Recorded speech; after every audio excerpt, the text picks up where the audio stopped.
Calculus theorems. Calculus theorems, we are proceeding in mean value theorem. This is the discussion that we have started in calculus theorem as mean value theorem.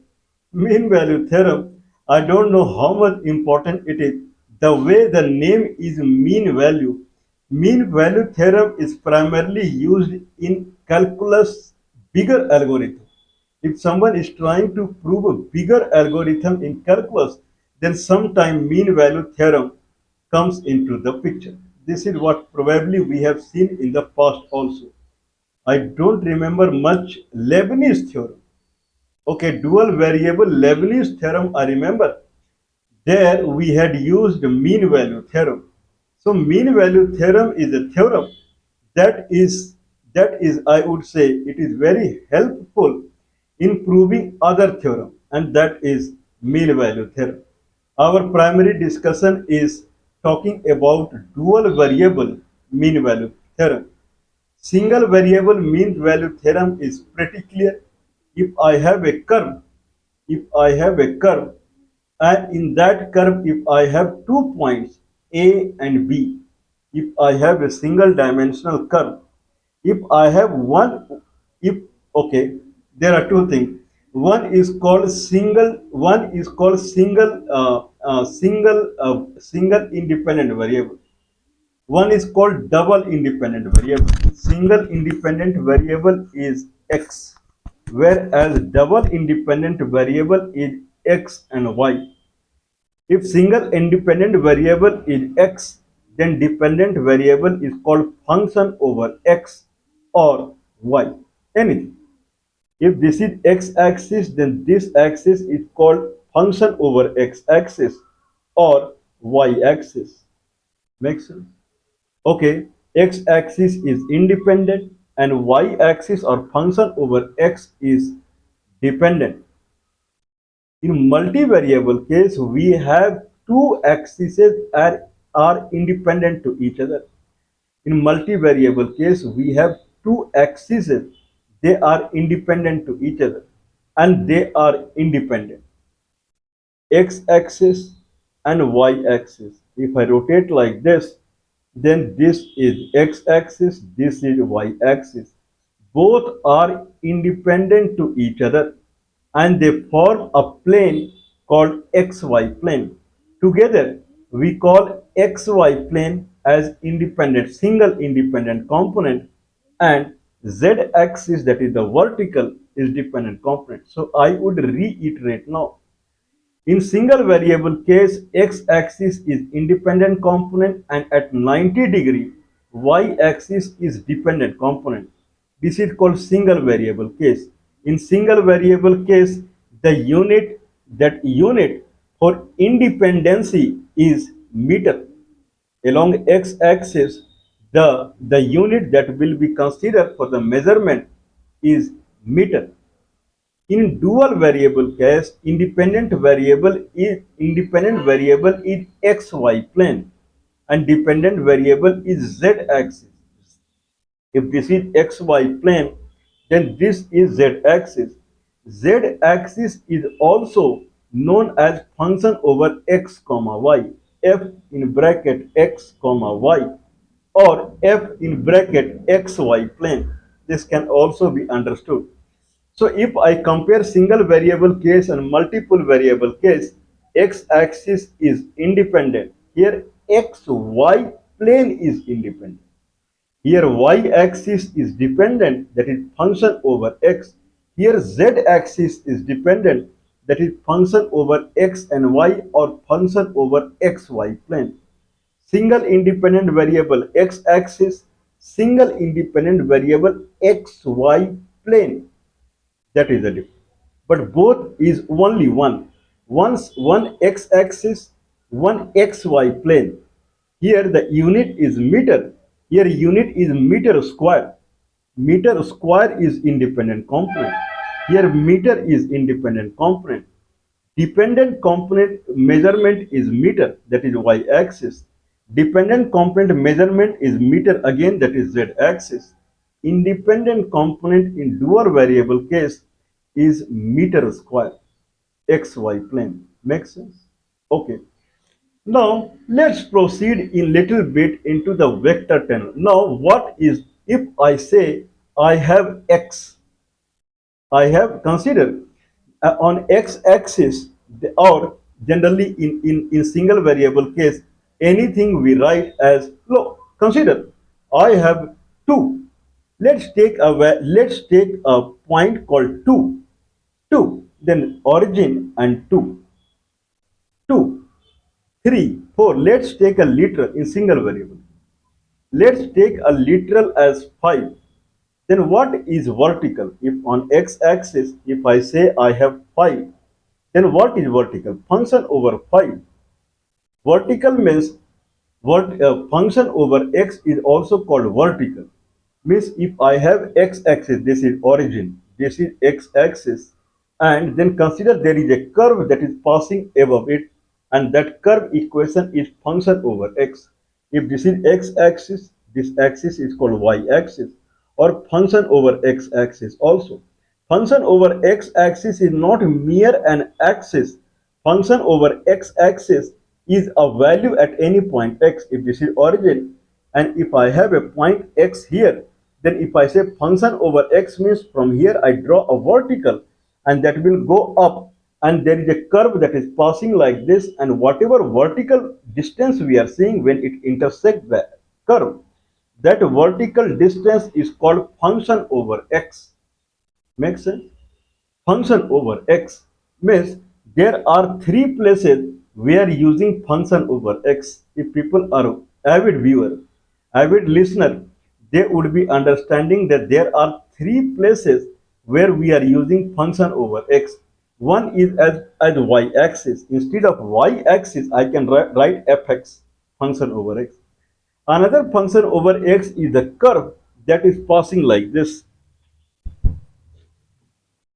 Okay, if if I have if I have if I have x-axis and this is y-axis, there consider there is a curve that is passing like this. Then this equation of this curve is also written as function over x. This is function over x, and this is a sinusoidal curve. I can write function over x equal to y equal to sine x. Y-axis is also represented as function over x. The curve, if I am taking in xy, then curve is also represented as function over x only. And third is, if I have x-axis, this is origin, and if I have any point here as x, then from here if I draw a vertical, and there is a graph that I have drawn like this, and it is hitting the graph here, that vertical distance is also called fx, 3fx.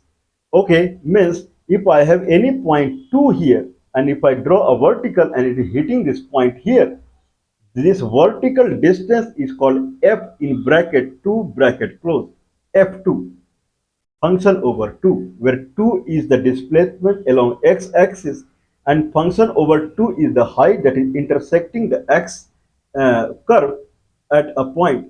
Means function over x is nothing but at point x on x-axis, what is the vertical height that is hitting the curve, that is actually function over x.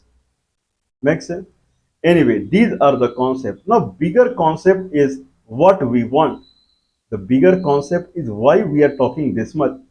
What is mean value theorem? Mean value theorem suggests, consider this is x-axis. Make sense? This is x-axis, and there is a curve above it, and this curve equation is function over x, the way we said. Okay. Now, yesterday, previous day, we had taken A, B, C point. Let's consider on x-axis I have a point called A. A little bit I am changing. Previous day I had taken x1, x2 and x3. Now let's take any point on x-axis as A and another point on x-axis as B. Then if I have a curve like this, then at A I am going to draw a vertical. At B I am going to draw a vertical. They will intersect this curve at two different points. Consider these two different points are consider these two different points consider these two different points are like this.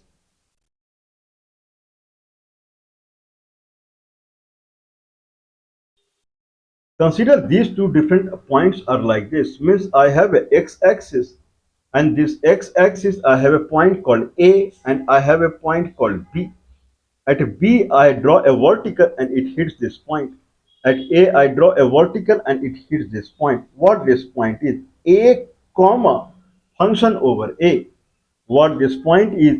B comma function over B. These are these two points. Okay,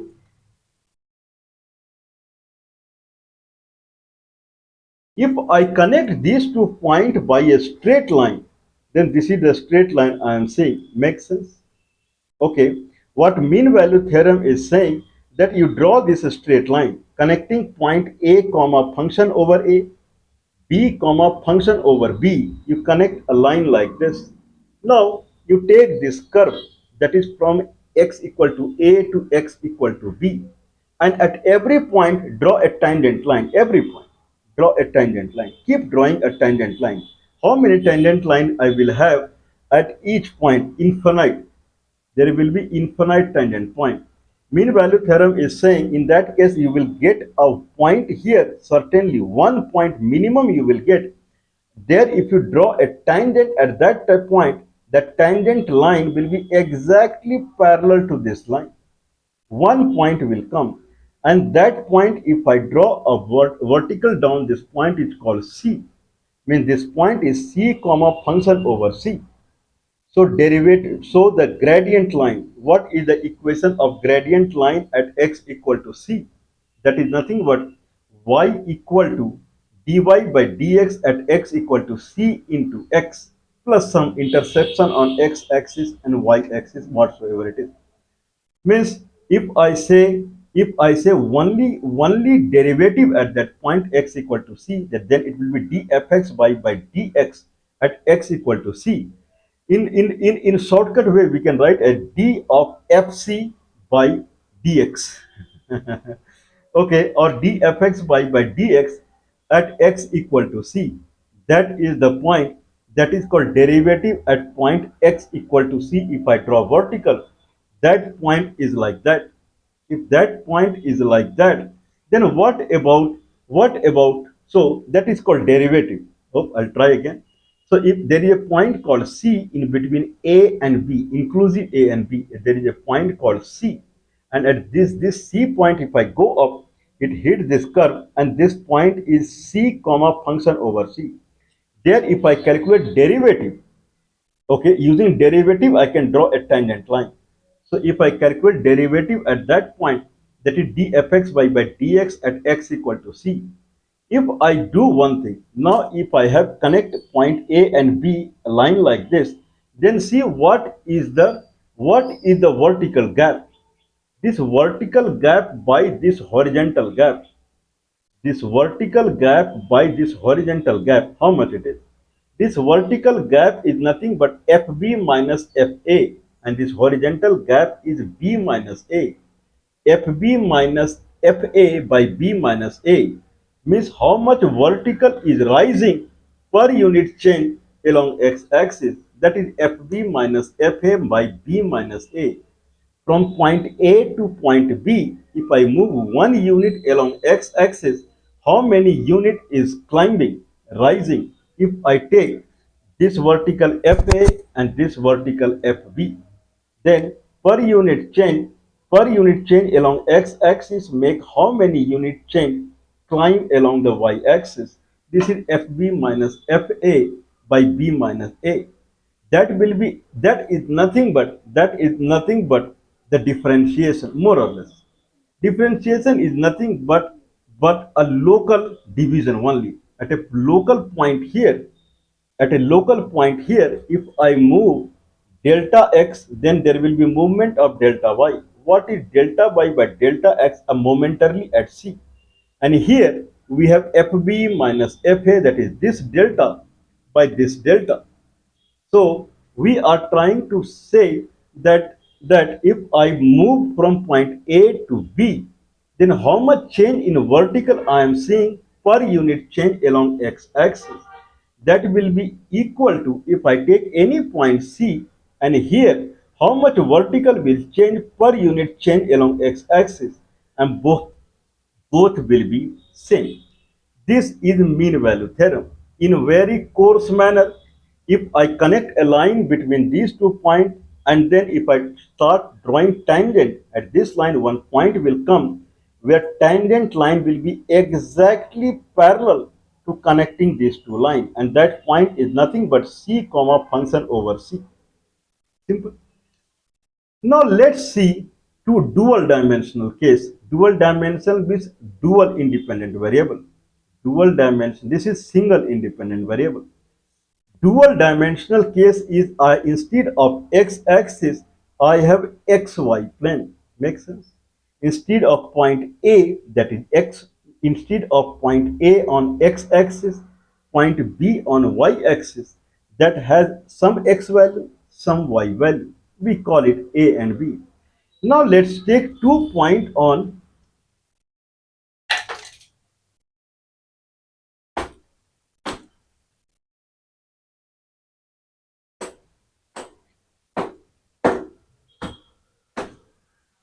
Now this is xy plane. If this is xy plane,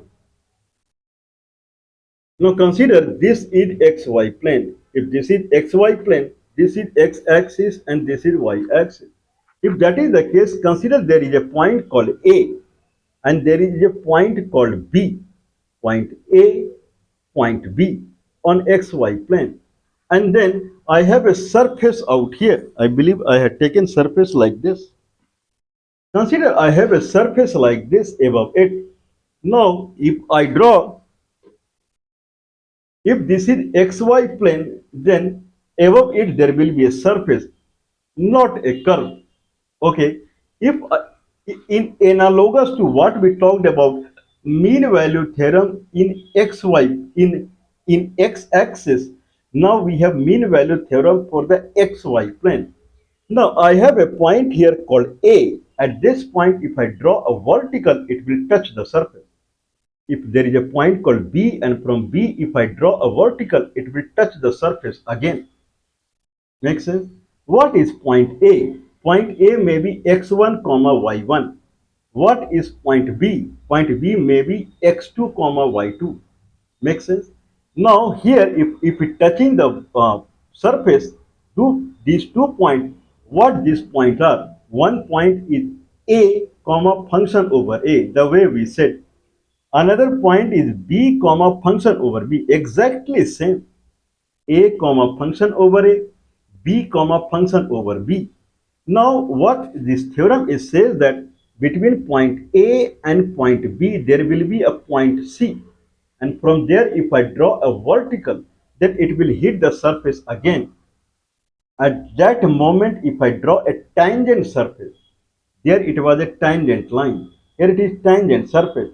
That tangent surface will be exactly parallel to a surface I draw connecting point A comma FA, B comma FB, C comma FC. At that point, if I draw a tangent surface, that tangent surface will be exactly parallel to the point I am connecting A comma FA, B comma FB.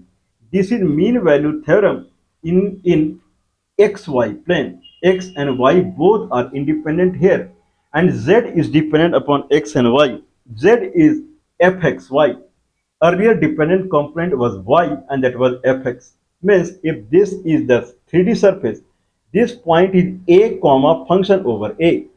This point is b comma function over b, where this vertical, if I draw, it will hit xy plane at a, and this will hit xy plane at b.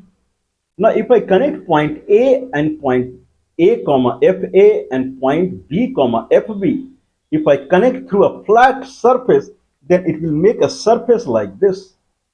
Okay, just keep it in a drawn manner only. Don't rub it out like this. Now if I take from point A to point B all point in between, then there will be tangential surface like this.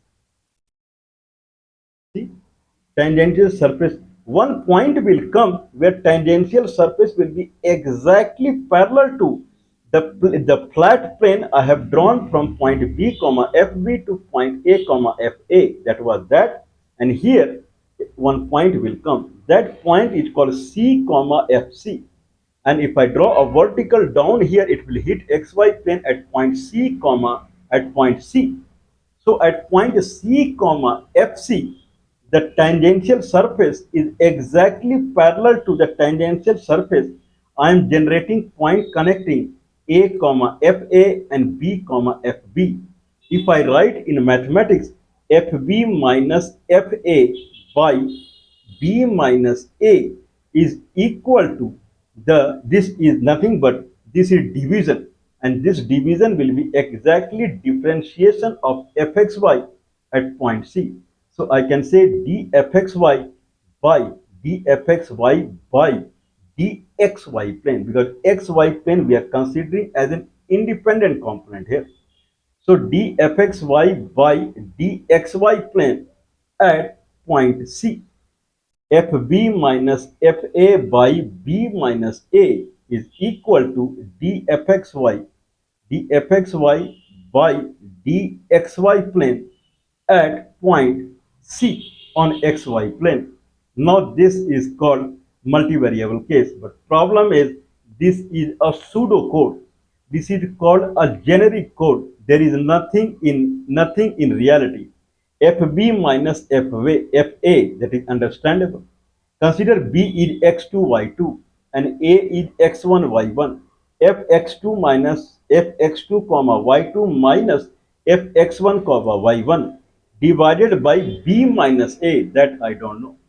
B is x2 y2, A is x1 y1. What is difference between x2 y2 minus x1 y1?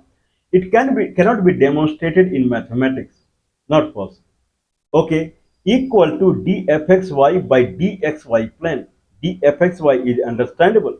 What about dxy plane? That is also not understandable in mathematics. This is called pseudocode. What the problem we are facing now? Numerator is all right, denominator is problem. Whenever we are talking in xy plane, there is a problem. Okay, one point on xy plane is B and one point on xy plane is A. They are not subtractable. We cannot subtract in a simple manner. Dfxy by dxy plane. Dxy plane is not, we cannot say what is dxy plane. And here we need higher technology. Here we cannot work the way we worked in x-axis. In x-axis it was dfxy by dx at point x equal to C. Here it was FB minus FA by B minus A, where B is x2, A is x1. I can say it is subtractable. If I subtract, it will give unit in meter. dfx by dc, where C can be any point on x-axis, and that is differentiable, where C equal to some length that is in meter. That is very much possible. So the concept is that how I can proceed from this single meter component into meter square in xy plane.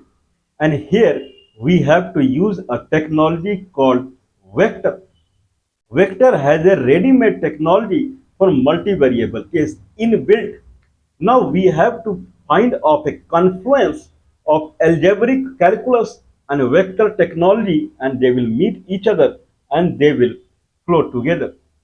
This confluence is difficult to understand. If someone really cracks it, then artificial intelligence in multi-feature case is his only, because multi-feature in every sample or every example, each each column is represented as one axis. If something has 10 features, 10 axes are there, and there it has to be, generally people represent a sample, a data sample, or that is also called example nowadays, set of examples, set of rows. Each example will be represented as vector. But what is a vector? Here we have to use vector because we are jumping into dual variable case, and dual variable case can be best represented as a vector only. Then what we will do, whatever we have done in the past in single variable, that also we will represent it through vector. As I have said, when I have single variable case, at that time we don't care about vector. In single variable case, if I say fb minus fa by b minus a equal to dfx by dx at x equal to c, has anyone seen in this mean value theorem ever we have used a vector? Certainly not. Never we have used vector. Vector is hidden. If no vector is mentioned, then it is considered as I vector along x-axis. This is what it is considered as by default. Okay, in that manner, I can say FB, F function over B means FBI vector minus FAI vector divided by BI vector minus AI vector. I vector all go away and it becomes FB minus FA by B minus A equal to dfx by dx I vector. Makes sense? Everything is I vector and we don't care about it. That is the concept. What is concept of vector? That we have to understand very well. Many times we have explained the concept of vector. Okay, let's proceed in the context of vector. Consider that this is x axis and this is y axis. Certainly, this is origin. Now consider there is an energy source that is going from negative y-axis toward positive y-axis. There is an energy source. And consider that energy source we can name in vector as yj. Yj. J means one energy source that is moving toward positive y-axis. Makes sense? This is y. This is minus yj. Wrong. This is yj, true. This is minus yj, wrong.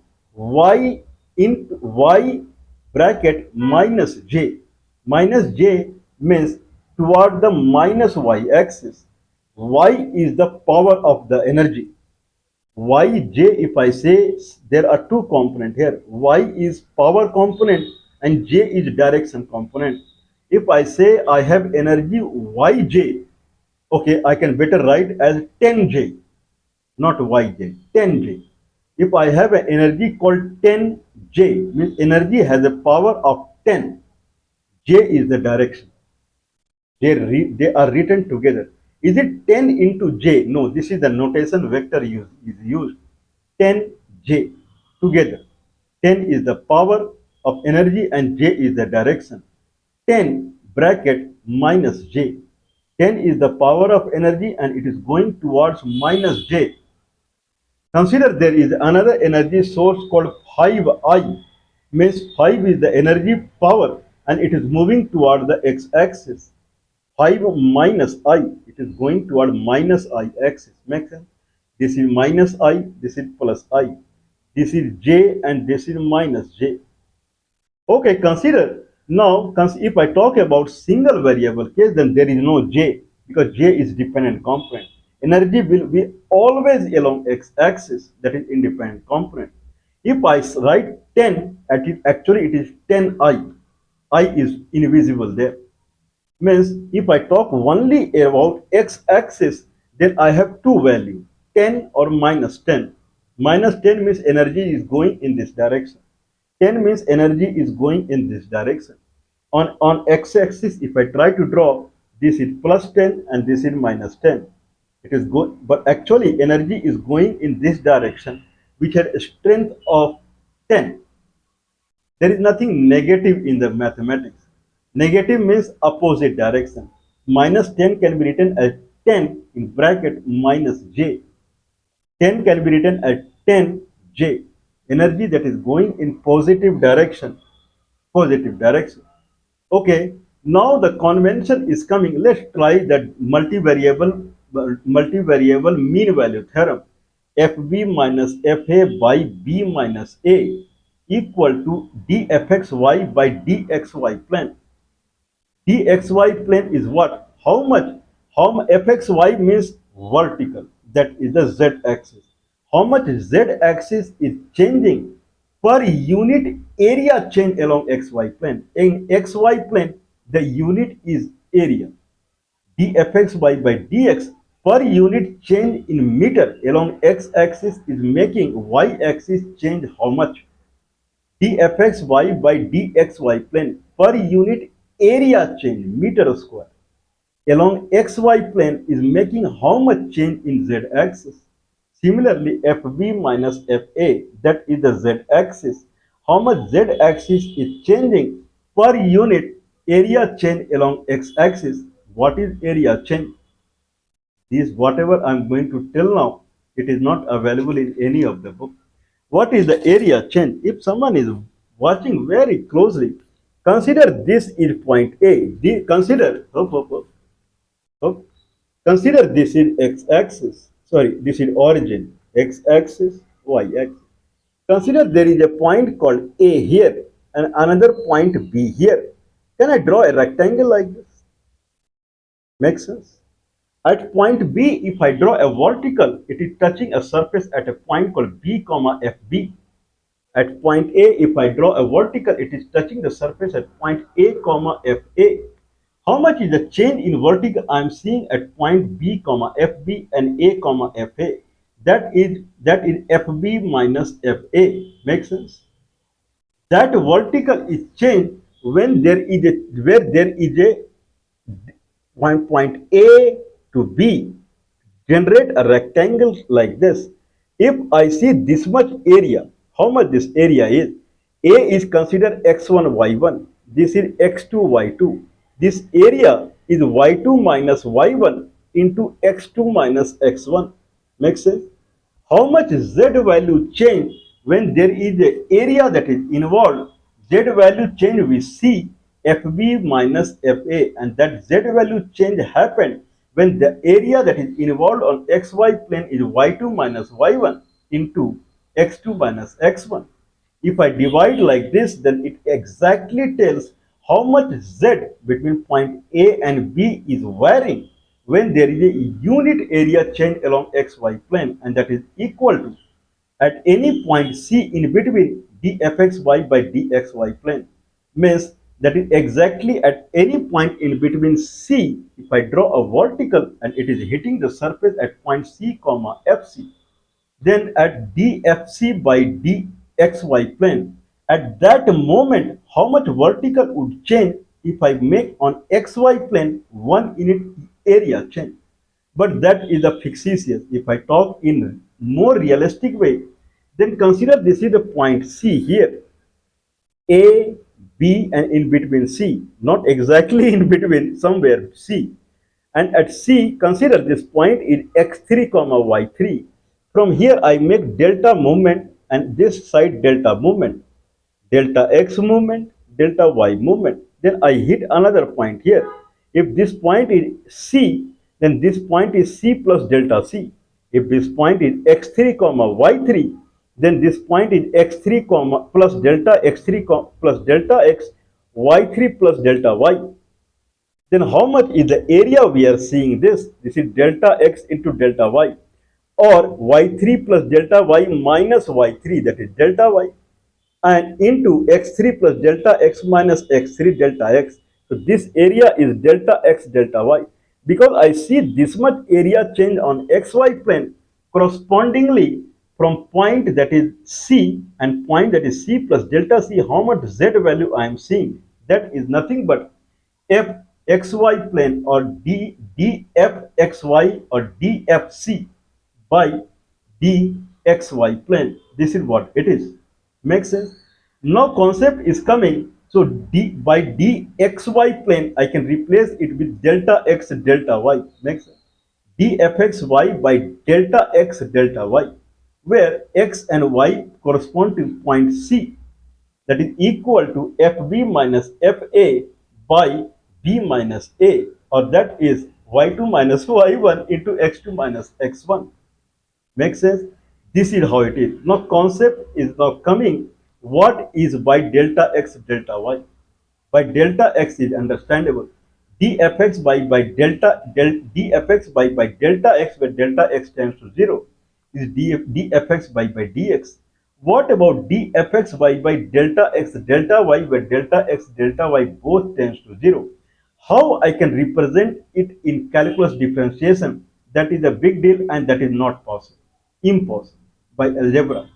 We have to take a help of another technology that is called vector. Vector will give answer that what is dfxy by delta x into delta y, how much vertical is changing, how much vertical is changing by per unit area change. If vertical change what I am seeing is fc plus delta c minus fc, and that vertical change has happened because there is a delta x into delta y change happened on xy plane. And what is vector technology? Vector technology, whatever technology, how it will solve my problem. Consider this is x-axis and this is y-axis and this is xy plane, that is independent component. X is independent, y is independent, and this is z-axis. If I talk about any technology on xy plane, that technology should be able to cover full xy plane, because we are taking xy plane as a one independent component. In that manner, that technology should be able to cover full xy plane uniformly. This is what we are looking. This is called panoramic view. I want a panoramic view, or this is also called cross product of two vectors. Means full xy plane should be in my hand, in my head, in one go, and that who will represent that, and that is called vector. How it is possible? This is possible. Consider this is y axis and this is x axis. This is y axis minus y, x axis minus x axis. Consider two energy are flowing here. One energy I called it xi, and another energy I called is yj, where y is some value. It is not y axis. Actually axis is j. Makes sense? And x is not the x-axis. That is some simple numerical value. Actual axis is I. Xi plus xiyj. If these two energy is coming from this direction and this direction, fortunately they meet at origin somehow. Then they combine together. It is something like you throw a ball, two ball in two direction, and origin they stick to each other. If they stick to each other, then they will flow in one direction, because there is a new ball that is combination of both balls. And certainly if it is going like this and it is coming like this, they will move together, they will move in one direction, and that direction is nothing but that vector, that energy is nothing but it is represented in vector as xi plus yj. Is it x into I and plus and then y into j? No. This is what the representation is. You can say it is x comma y, xi comma yj, or xi plus yj. This is not actual plus. Okay, whatever. But this is how it is. Why they said plus? Because xi energy is getting added to yj energy. So they call it plus, because energy got added. New energy, it is flowing as xi plus yj. Now question is arising, how it is taking care of full plane? You said it is one line, right? If this is the energy xi plus yj, it is merely a single line, but you have to represent full xy plane. This can be a algebraic notation, xi plus yj. Keep changing value of x and y, and slowly your vector direction will start changing. If you say y is 0, then vector will be exactly in this direction. If you say x equal to 0, then that will be yj in this direction. Keep changing x and y. You will start getting the vector direction like this. Makes sense? If x is negative, y is positive, then vector will be like this. If x is negative, y is negative, vector will be like this. If x is positive, y is negative, then vector will be in fourth quadrant like this. Means xi plus yj covers full xy plane. This is what exactly I want. If I say xi, then it covers full x-axis. If I say yj, it covers full x-axis. But if I say x plus yj with different numerical value of x and y, it covers full xy plane, depending upon how we tweak x and y. Means we have got a technology. xi plus yj, actually it represents a full xy plane as a single unit. This is what we are looking for. If that is the case, then we are now free to modify dfxy by dxy or delta x delta y or delta x delta y into vector, because this will be represented as vector very well. Similarly here, d minus a or y2 minus x2 comma y2 minus x1 comma y1 will be represented as vector again. We will proceed on this, but we have talked about 99% of mean value theorem.